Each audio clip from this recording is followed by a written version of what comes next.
This is the 49ers Report by Chat Sports. I'm Chase Senior. Coming up on today's show, getting to the latest news and rumors around Jimmy Garoppolo as well as Trey Lance. But first, have to give a shout out to Manscaped for making today's show possible. Get rid of that bush.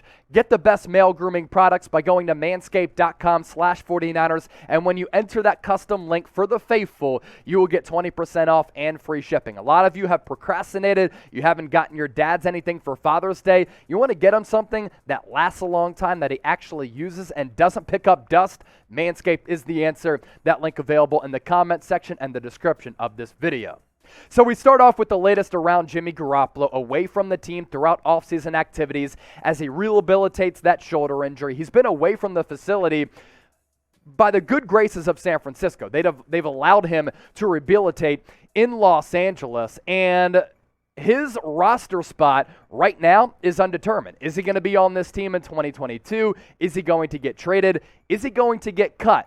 Precarious situation for San Francisco given his salary cap number at $26.9 million. But I thought this was really interesting that Louis Riddick, NFL analyst, said that he thinks that Jimmy Garoppolo is a perfect fit for the Seattle Seahawks and, quote, the missing piece for what Seattle wants. Now, he said that because of what the Seattle Seahawks have going on at the quarterback position. Not necessarily ideal if Pete Carroll, who's in his 70s, wants to win football games. Drew Lock, there's a big question mark around him. Geno Smith, we know what he is at this point. He's a journeyman backup who never lived up to those lofty expectations coming out of West Virginia and kind of faltered when he got starting reps at the New York Jets. And then Jacob Eason, he ain't it. Did some good things at the University of Washington, but the point here being is that the Seahawks quarterback depth chart is thin, and that's why Louis Riddick thinks that Jimmy Garoppolo would be a good fit in the Pacific Northwest for the 49ers' fiercest rival. Now, when you take a look at the latest Jimmy Garoppolo odds for where he will start the season in Week 1, here's what the odds makers have right now. Houston Texans leading the way at plus 150 odds, followed by the Detroit Lions at 3-1 odds. Carolina Panthers right there as well, followed by the Seattle Seahawks at plus 350, and the Chicago Bears at 12-1 odds. If you're new to sports betting, what would all of this mean? Basically, if he got traded to the Chicago Bears, he was on the team in Week 1, and you put $1 down. If he's in fact on the Chicago Bears, you win $12. That's how sports betting works. I got y'all. I always got the faithful. So, before we take a look at what Louis Riddick said, I want to hear from you. If you want the Niners to trade Jimmy Garoppolo, because there's a fraction of the fan base that wants him dealt, and there's another fraction of the fan base that wants him back. So if you want him to get traded, hit that thumbs up icon and like the video. If you don't want him to get sent away, I want you to comment why. As for what Louis Riddick said about Garoppolo and his fit with Seattle, he said this, quote, "He can throw as pretty of a pass as anyone in the NFL." Lofty praise there from Riddick. And with some of the weapons that Seattle has out there, when you think of Tyler Lockett, DK Metcalf, Noah Fant, two good running backs. They just drafted two bookend offensive tackles. They're building up the defense right now. Jimmy Garoppolo is like the piece that they're missing. Seattle setting the table for some quarterback in the next year or two. If it's not Drew Lock or Geno Smith, which it ain't gonna be, someone's going to inherit a football team that has quietly set themselves up. Now, in 2022, I don't think the Seahawks are in a position to win a lot of football games. But moving ahead into the future, maybe they could be. And if the timeline gets hurried up, we know that Garoppolo has won a bunch of games throughout his NFL career, winning more than 70% of his starts. As for why he might be able to fit with the Seahawks, he's a better option than Drew Lock and Geno Smith. That's my opinion. It's also the opinion of Louis Riddick. Pete Carroll also really wants to run the football, and with Garoppolo, you can do that a ton, and he can just play point guard, essentially, as the quarterback and just distribute the football when he needs to. Garoppolo would also give that franchise a steady winning presence, which is what they had for about a decade under Russell Wilson, which outside of 2021, that's a franchise that never won less than 9 games, with the exception of last year. The downside for trading for Garoppolo, he's really expensive, but if the Seattle Seahawks think that he can be their long-term answer at the starting quarterback spot, he's going into the final year of his contract. And maybe you take on that big salary this year, you eat that chunk, then you sign him to a contract extension worth less money than what he's currently on. As for the 49ers side of this, deep down, I think San Francisco may be petrified of trading Garoppolo to Seattle. It's a division rival who has always owned San Francisco under Kyle Shanahan's watch. And can you imagine Garoppolo going up to the Pacific Northwest with the Seattle Seahawks and haunting the Niners twice a year? I think the 49ers deep down are petrified. I don't think they should really worry about it. This is a roster that's better. It's more talented, more premier players, and I think that Trey Lance can do some damage at the quarterback position. We'll get to Trey Lance coming up around the corner, but first, I want to hear from you once more. This time, I want you to get that comment section flowing. Would you, if you were in the shoes of John Lynch, trade Jimmy G to Seattle? D for do the deal, K for keep. I'm fielding all of your responses in the comment section right now. You let me know.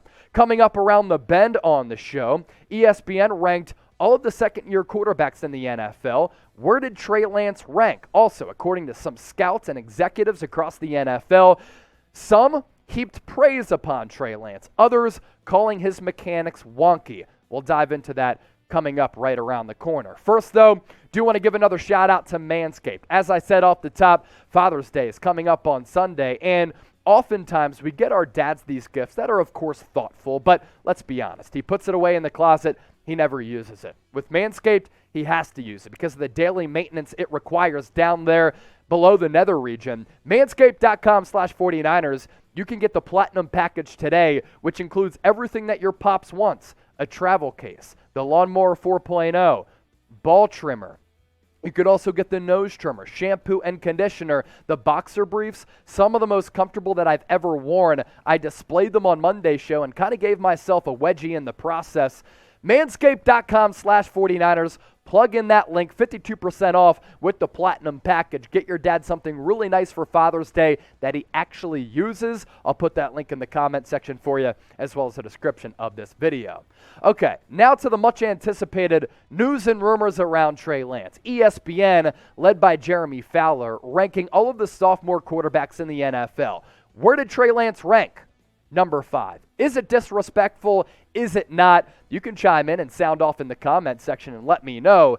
He is behind Trevor Lawrence, according to these rankings, Mac Jones, Zach Wilson, and Justin Fields. Now, by season's end, I think that Trey Lance will be able to matriculate his way up these rankings. I think he has as much ability, if not more, than any of these quarterbacks. And most importantly, as we're about to uncover, I think that Trey Lance is in the best situation among all of these quarterbacks with the talent on the roster and Kyle Shanahan in his ear in the headset. Before we take a look at what some of these scouts and executives had to say about Trey area, I want to hear from you. You just saw those 5 quarterbacks on your screen going into pivotal year 2. Where would you rank Lance among those aforementioned quarterbacks? Rank them from 1 to 5. As for what one AFC scout had to say about Lance, he's in the best spot by far, but I don't know if he's ready. Coaching and system will help him tremendously. An NFL executive saying this about number 5, he will be fine. He's talented. He's going to make plays with his legs. He has the best play caller in the game in Kyle Shanahan, who will put him in a position to succeed. And this is why I think that Lance can succeed. And this is why I have confidence in him going into year 2, outside of some of these other sophomore quarterbacks who previously have had a lot of success.